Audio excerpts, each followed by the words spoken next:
আসসালামু আলাইকুম ওরহমতুল্লাহি ওবরাকাতু। আশা করি আপনারা সবাই ভালো আছেন। আজ আপনাদের শিক্ষক মহাশয় পড়িয়েছেন সবক নাম্বার 18।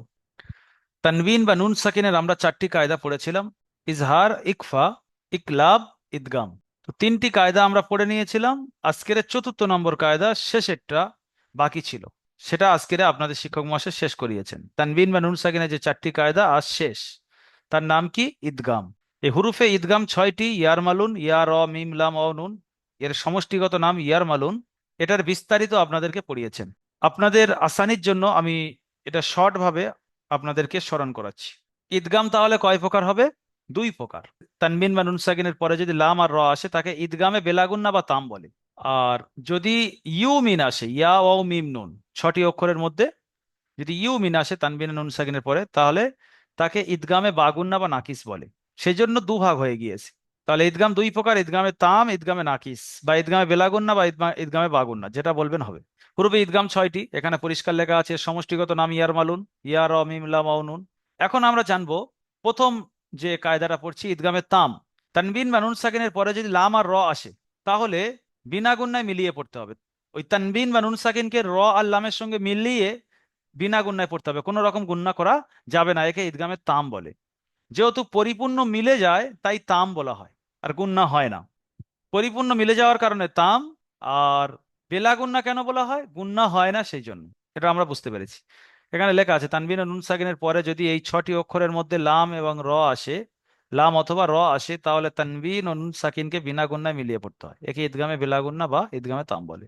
যেহেতু তানবিন বা নুন সাকিন র এবং লামের সাথে পরিপূর্ণ মিলে যায়, দেখা যায় না তানবিন এবং নুন সাকিনকে, সেই জন্য তাম বলা। তাম মানে হলো পরিপূর্ণ, আরবি, এটা আরবি শব্দ। চলো, নিদগামে তামের দুটো উদাহরণ লেখা আছে রর, আর দুটো উদাহরণ, তিনটে উদাহরণ লেখা আছে লামের। তো রর উদাহরণ দুটো পড়ি। মির রব্বিকা। এখানে তানবিনের উদাহরণ দ্বিতীয়টায় দিয়েছে, প্রথমটা নুন সাকিনের উদাহরণ দিয়েছে। তাহলে নুন সাকিনের পরে এখানে র এসছে, তাহলে নুনকে রর সঙ্গে পুরো মিলিয়ে দিতে হবে এবং বিনা গুণায় পড়তে হবে। মির রব্বিকা। রউফুর রহিমুন, এখানে ফার ওপরে দুপেশ তানবিনের পরে র এসছে, তাহলে এখানে মিলিয়ে বিনা গুণায় পড়তে হবে। রউফুর রহিমুন। তাহলে বানান ইজরা একটু করা যাক। ইজরাটা মুখস্থ করাতে হবে আপনাদের। ইজরাটা হলো কি? যেখানে দেখবেন ইদগামে তাম এসছে, বলবেন নুন সাকিন এলে বলবেন নুন সাকিন, তানবিন এলে বলবেন তানবিন। নুন সাকিনের পরে ইদগামে ইয়ার মালুনের ছটি অক্ষরের মধ্যে থেকে র এসেছে, তাই বিনা গুণায় মিলিয়ে পড়তে হবে। এই ইজরাটা কত সহজ বলুন তো, মুখস্থ করা যাবে না? তানবিনের পরে ইয়ার মালুনের ছটি অক্ষরের মধ্যে র এসেছে, তাই তানবিনকে মিলিয়ে বিনা গুণায় পড়তে হবে, বা বিনা গুণায় মিলিয়ে পড়তে হবে, যেটা আগে বলবেন হবে। বিনা গুণায় মিলিয়ে পড়তে হবে, এটাও হবে। একটা পরিপূর্ণ বানান ইজরা করি। হ্যাঁ, মির রব্বিকা। মিম র, জের মির, র বা র বা জাবার রব, মির রব, বাজের বি, মির রব্বি, কাফ জাবার কা, মির রব্বিকা। মিমের নিচে জের আছে, যেটি হলো হারাকাত। হারাকাতের পর আগে তাড়াতাড়ি পড়তে হবে, টান দেওয়া নিষেধ। নুন সাকিনের পরে ইয়ার মালুনের ছটি অক্ষরের মধ্যে র এসছে, তাই মিলিয়ে বিনা গুণনায় পড়তে হবে, বা বিনা গুণনায় মিলিয়ে পড়তে হবে, যেটা আপনি বলবেন হবে। বিনা গুণনায় মিলিয়ে পড়তে হবে, এটা সহজ লাগছে, এটাই বলেন। তারপরে রর উপরে তাসদিদ। তাসদিদ আলা অক্ষরকে দুবার পড়তে হবে, একবার আগের সাথে মিলিয়ে, একবার নিজে নিজে। রর উপরে জাবার। জাবারটি হলো হারাকাত। হারাকাতের পর আগে তাড়াতাড়ি পড়তে হবে, টান দেওয়া নিষেধ। বায়ের উপরে তাসদিদ। তাসদিদ আলা অক্ষরকে দুবার পড়তে হবে, একবার আগের সাথে মিলিয়ে, একবার নিজে নিজে। বার নিচে জের আছে, জেরটি হলো হারাকাত। হারাকাতের পর আগে তাড়াতাড়ি পড়তে হবে, টান দেওয়া নিষেধ। কাফের উপরে জাবার আছে, জাবারটি হলো হারাকাত। হারাকাতের পর আগে তাড়াতাড়ি পড়তে হবে, টান দেওয়া নিষেধ। যেমন মির রব্বিকা রউফুর রহিমুন।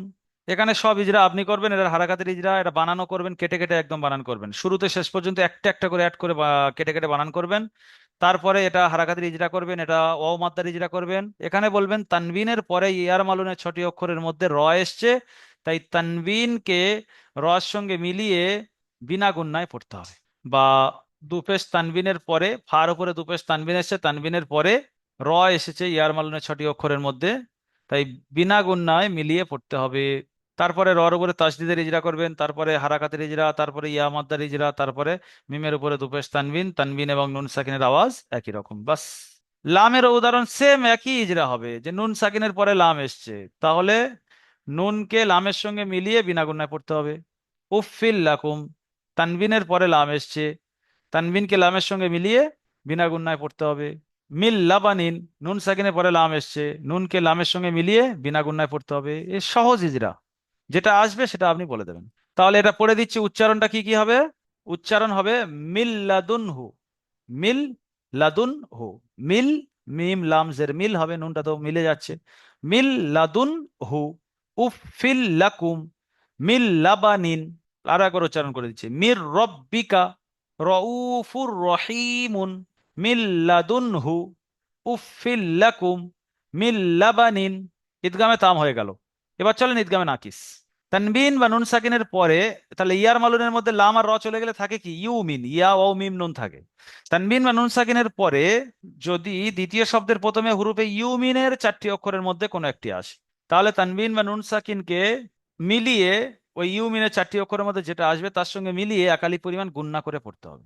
ইউমিনের চারটি অক্ষরের মধ্যে কোনো একটি আছে, তাহলে তানবিন বা নুন সাকিনের আওয়াজকে একালি পরিমাণ গুণনা করে পড়তে হবে। মিলাতে হবে, ফের গুণনাও করতে হবে। ওখানে মিলাচ্ছিলাম কিন্তু গুণনা করছিলাম না, এখানে মিলাতে হবে, গুণনাও করতে হবে। ইয়ার ইয়ার উদাহরণ দিয়েছে দুটো। মাইয়ামাল উজুহুন ইয়াউমাইজিন। প্রথম পড়াটা আপনি বানান করবেন, তারপরে ইজরা করবেন। নুন সাকিনের পরে ইউমিনের চারটি অক্ষরের মধ্যে থেকে ইয়া এসছে, তাই মিলিয়ে একালি পরিমাণ গুণনা করে পড়তে হবে। মিলিয়ে একালি পরিমাণ গুণনা করে পড়তে হবে। এখানে বলবেন দ্বিতীয় উদাহরণে তানবিনের পরে ইউমিনের চারটি অক্ষর, ইউমিন বলবেন, ইউমিন। তানবিনের পরে, এখানে হার ওপরে দুপেশ তানবিন আছে, তানবিনের পরে ইউমিনের চারটি অক্ষরের মধ্যে থেকে ইয়া এসেছে, তাই মিলিয়ে একালিক পরিমাণ গণনা করে পড়তে হবে। উজুহু ইয়াউমাইজিন মাইয়ামাল, তাহলে এখানে একালিক গণনা করছি দেখছেন। ওয়ের উদাহরণ, মাউইদা, এখানে দেখেন নুন সাকিনের পরে ওয়াও এসছে, তাহলে ইউমিনের চারটি অক্ষরের মধ্যে থেকে নুন সাকিনের পরে ওয়াও এসছে, তাই নুন সাকিনকে অ এর সঙ্গে মিলিয়ে একালি পরিমাণ গণনা করে পড়তে হবে। মাউইদা ইলাহাও ওয়াহিদা। এখানে দেখেন তানবিন, হার উপরে দু জবর তানবিন আছে, তানবিনের পরে ওয়াও এসছে, তাহলে তানবিনকে অ এর সঙ্গে মিলিয়ে একালি পরিমাণ গণনা করে পড়তে হবে। ইলাহাও ওয়াহিদা। আপনি বানা নিজেরা সব সেম করবেন। ওয়াহিদা পড়বেন কায়দা অনুযায়ী, কিন্তু এই কায়দা এখন আপনাদের আসে না, তাই আপনারা পড়বেন ইলাহাউ ওয়াহিদান, তানবিন পড়বেন। কেন এই কায়দা এখন আপনাদের আসেনি, কায়দা যখন আসবে তখন আপনি বুঝতে পারবেন। মিমের উদাহরণ, আম্মান, নুন সাকিনের পরে মিম এসছে। খয়রুম মিন, তানবিনের পরে মিম এসছে, তাহলে কি বললো, নুন সাকিনের পরে মিম এসছে, তাই নুনকে মিমের সঙ্গে মিলিয়ে একালি পরিমাণ গুণনা করে পড়তে হবে। তানবিনের পরে মিম এসছে, তাই তানবিনকে মিমের সঙ্গে মিলিয়ে একালি পরিমাণ গুণনা করে পড়তে হবে, ব্যাস। নুনের উদাহরণ, ফামান নাকাসা নূরান নাহদি। এখানে নুন সাকিনের পরে নুন আসার কারণে নুনকে নুনের সঙ্গে মিলিয়ে একালিপ গুণনা হবে, বাকি সেম বানান যেটা আপনি করবেন। নূরান নাহদি, এখানে তানবিনের পরে নুন এসেছে, তাই তানবিনকে নুনের সঙ্গে মিলিয়ে একালিপ পরিমাণ গুণনা করে করতে হবে। এই হলো টোটাল উদাহরণ। আমি আরো একবার উদাহরণগুলো পড়ে দিচ্ছি একালিপ গুণনা করে করে, আপনি খেয়াল করেন। মাইয়া আমাল উজুহুন ইয়াউমাইজিন মাউইদা ইলাহাও ওয়াহিদা আম্মান খায়রুম মিন ফামান নাকাসা নূরান নাহদি। আচ্ছা, এখন চলেন প্রশ্ন উত্তরে। প্রশ্ন, হুরুফে ইদগাম কয়টি? হুরুফে ইদগাম 6টি। কি কি? ইয়া, র, মিম, লাম, অ, নুন। এর সমষ্টিগত নাম কি? ইয়ার মালুন। ঈদগামে তাম ও নাকিসের মধ্যে পার্থক্য কি? ঈদগামে তাম ও নাকিসের মধ্যে পার্থক্য হলো, ঈদগামে তামে গুন্না হয় না, আর ঈদগামে নাকিসের গুন্না হয় একালিপ পরিমাণ। খয়রুম মিন শব্দটি বানানো ইজরা করুন। এখানে তানবিনের পরে মিম এসছে, একালিপ গুন্না করে পড়তে হবে, বানানো করবেন, ইজরাও করবেন, আপনি নিজেই করে নেবেন। 1 থেকে 18 নম্বর মাখরাজের অনুশীলন করুন। আপনাদের 18টা মাখরাজ হয়ে গিয়েছে, এবারে আপনাদের 1 থেকে 18টা মাখরাজ মুখস্থ করতে হবে। এর জন্য আমাদের একটা ভিডিও বানানো আছে, আপনি পেয়ে যাবেন। 1 থেকে 18 নম্বর মাখরাজের অনুশীলন করুন। যদি আপনাদের না দেয় তাহলে সাপোর্টকে বলবেন, আপনাদের দিয়ে দেবেন। 1 থেকে 18টা মাখরাজ একসঙ্গে করে একটা ভিডিও বানানো আছে, ওখানে আপনি ওই ভিডিওটা দেখে দেখে সুন্দরভাবে মাখরাজ কাকে বলে, মাখরাজকে কিরকম ভাবে পড়তে হবে সব দেওয়া আছে, আপনি সুন্দরভাবে ওটা করে নেবেন এবং সাপোর্টকে আপনি শোনাবেন। তাহলে এই পর্যন্ত 18 নম্বর সবক শেষ। এবার আপনাদের 19 নম্বর সবকে নতুন সবক আসবে। আহ আপনাদের সবার কর্তব্য যে 18 নম্বর সবকটা আমরা পুরো ইয়াদ করে নেব, তারপরে 19 নম্বর সবক পড়বো। সুন্দরভাবে ইয়াদ করবেন, শেয়ার করতে ভুলবেন না, যে প্রসেসে শেয়ার করার কথা বলা আছে যত বেশি বেশি পারবেন শেয়ার করবেন। ভালো থাকবেন, দোয়া করবেন আমার জন্য। আসসালামু আলাইকুম ওয়া রাহমাতুল্লাহি ওয়া বারাকাতুহু।